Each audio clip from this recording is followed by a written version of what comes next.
499 fees थी और इनका 450 रैंक है बीपीएससी में। BPSC 450 rank.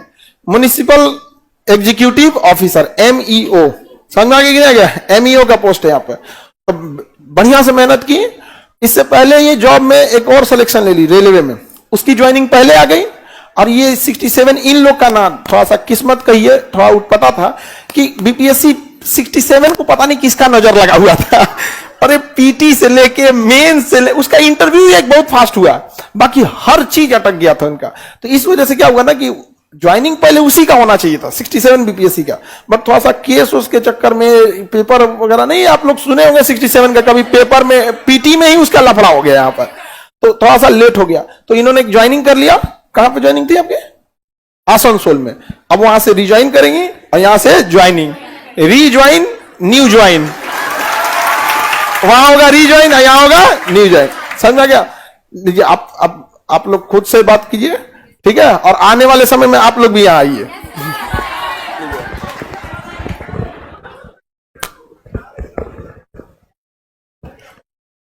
Good morning everyone. Thank you sir ये मौका देने के लिए। मेरा नाम नेहा है और इस बार बीपीएससी में 67 बीपीएससी में 450 रैंक लाके एमईओ पोस्ट मिला है। और इस सफ़र में मेरे पीछे कई लोगों का योगदान है। मेरे पापा का, मेरे दोनों भाई हैं, मेरे 2 भैया हैं, और परिवारजन के सभी लोगों का, और दोस्तों का, साथ में जितने गुरुजन हैं सभी का, और खासकर यहाँ पे खान सर के बारे में भी बताएंगे। तो शुरुआत, अगर पहले हम अपने पिताजी के बारे में कुछ बोलना चाहेंगे। मेरे पापा पटना में हमको 2 साल रखे। एक पापा से हम जब कहे कि हमको पापा बीपीएससी के लिए पटना जाना है, तो उन्होंने मुझे बोला ठीक है चले जाओ। फिर इस बीच में बहुत फैमिली प्रेशर आया उनको, मेरी शादी से लेके सब कुछ बहुत फैमिली प्रेशर आया। तो एक बार हम बहुत फ्रस्ट्रेट थे। ये बात हम बताना चाहेंगे ऑनलाइन ऑफलाइन सभी लोगों को कि कैसे एक पिता अपनी बेटी को मोटिवेट किए, वो हम ये शेयर करना चाहेंगे। मेरे पापा हमको एक दिन बोले, हम काफ़ी फ्रस्ट्रेट थे, तो वो बोले कि देखो बेटा, मेरे लिए सबसे बड़ा है कि सबके लिए होगा, सबके गार्जियन के लिए प्रायोरिटी, और मेरे लिए भी है कि मेरी बेटी की शादी हो जाए, लेकिन मेरे लिए सबसे पहली प्राथमिकता है कि मेरी बेटी अपने पैरों पे खड़ी हो जाए। उसके बाद शादी मेरी दूसरी प्राथमिकता होगी। तो मेरे पापा जब हमको इतना हिम्मत दिए, तो मेरा भी फर्ज बनता था कि उनके सपनों को पूरा करें।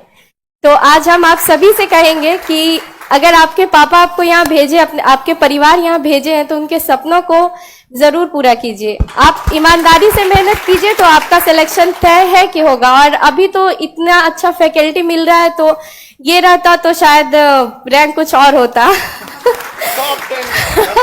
लेकिन कोई बात नहीं, अभी जो मिला है उसमें यही कहेंगे कि 499 वाले बैच में जो हम आए, तो इसमें ये बताएंगे कि सर इतना मतलब ऐसा फी रखे हैं कि क्या बताएं, कि इस फी में मतलब एक तरह से कह लीजिए, और किसी चीज के बारे में तो नहीं पता, पर शिक्षा जगत में बिल्कुल ये भगवान है। इसके लिए तो हम तहे दिल से हम सर थैंक यू कहेंगे। आपको ना एससी वाले में रैंक लेके आना है। जी जी जी। अब आपका मेरे पिताजी, मेरे पेरेंट्स और आपका भी अगर ये सपना है तो उसके लिए हम जरूर कोशिश करेंगे जी। और हम सबको यही कहेंगे, लड़के हो लड़कियां हो, सभी को अगर सपने लेके आए हैं तो उसको पूरा करने के लिए ईमानदार मेहनत कीजिए, एकदम ईमानदारी से। और अगर आप ईमानदार कोशिश करेंगे तो कोई भी कितना भी परेशानी आए, कठिनाई आए, वो आपको नहीं रोक सकता है। मेरी अंजलि पूछते कहाँ से है दीदी आप?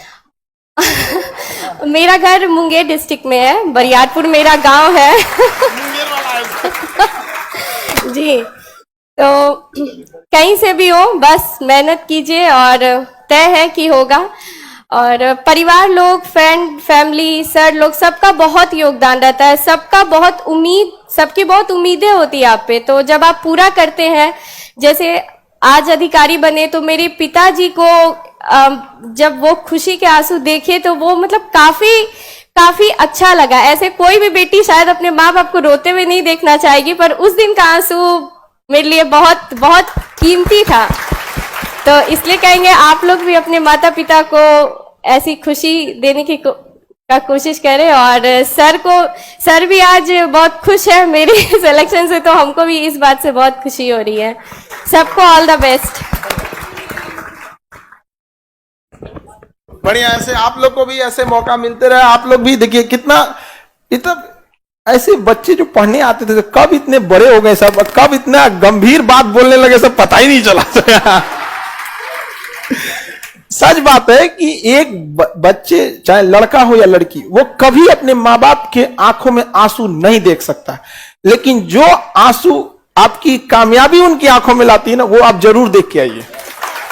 समझा कितना स्ट्रगल। और धन्य है वो पिताजी ने जिन्होंने आपको इतना आगे सपोर्ट किया, और आपने भी उसे ईमानदारी से पिताजी को लौटाया। कई बार ऐसे होता है ना कि पिता समाज से लड़ लेते हैं कि नहीं मेरी बच्ची के लिए शादी नहीं, पहले उसके करियर जिम्मेदार वो। और होता क्या है ना कि लड़कियां यहाँ के लापरवाही से पढ़ने लगती हैं, लापरवाही का, तो उस पिता पे क्या बीतेगा। जब समाज से लड़ लिए हैं तो आपको भी एग्जाम से लड़के उनको सपने को पूरा करना है, और समाज में उन्हें उस ओहदा पे देना है कि जब चले तो आने वाले वक्त में ये न कहे कि कोई कहे कि नेहा के पिताजी जा रहे हैं, अधिकारी नेहा के पिताजी जा रहे हैं। चलिए बहुत बहुत धन्यवाद, आप लोग आगे पढ़ते रहिए, ठीक है। आपको ढेर सारा आशीर्वाद, और ऐसे यूपीएससी निकाल के आइए आप लोग, ठीक है। मिठाई हम ले लिए, मिठाई ले लिए, अरे मिठाई हम कभी नहीं छोड़ सकते हैं। ऊपर वाले क्लास में थे ना यहाँ पे, और ना ये अपनी छोटी बहन को, अभी छोटी बहन भी अगले साल, किस साल आ जाओगी तुम ये बताओ।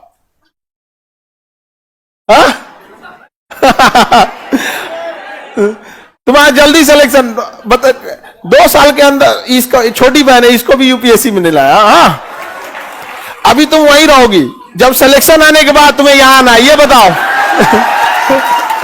कितने साल लगेंगे तुमको यहां दीदी तक आने में। हाँ यूपीएससी 2025 वाला, 23 तो खत्म हो गया, 23 तो खत्म ही हो गया। कितना दिन बचा है, 27-28 दिन बचा, 25-26 दिन। अब तो 25 समझ में आ गया। देखो कितना फर्क होता है, दीदी यहाँ है और तुम आओ। चलिए बढ़िया, ठीक है। मिठाई हम ले लिए थे। अच्छा आप उन्हीं से तोलवा रही थी ना। हाँ आपने छोटी बहन को बोली कही कि देखो 1 किलो से कम होगा ना तो सर वहीं से लौटा देती कि और लेके आओ। तो दोनों एकदम बराबर तो लगे, दीदी 1 किलो है। असल में इन लोग के समय अगर कोई आया, इन लोग के समय कोई आया था आधा किलो लेके, उसको हम रख लिए थे, कहते लेके आओ, बोले आधा किलो और लेके आओ, आधा किलो लेके आता है यहाँ से। तो इन लोग को उसी समय का आदत हुआ कि भाई लौटा देंगे अभी हमको आधा किलो के लिए। और आप लोग का कोई दिक्कत नहीं ना।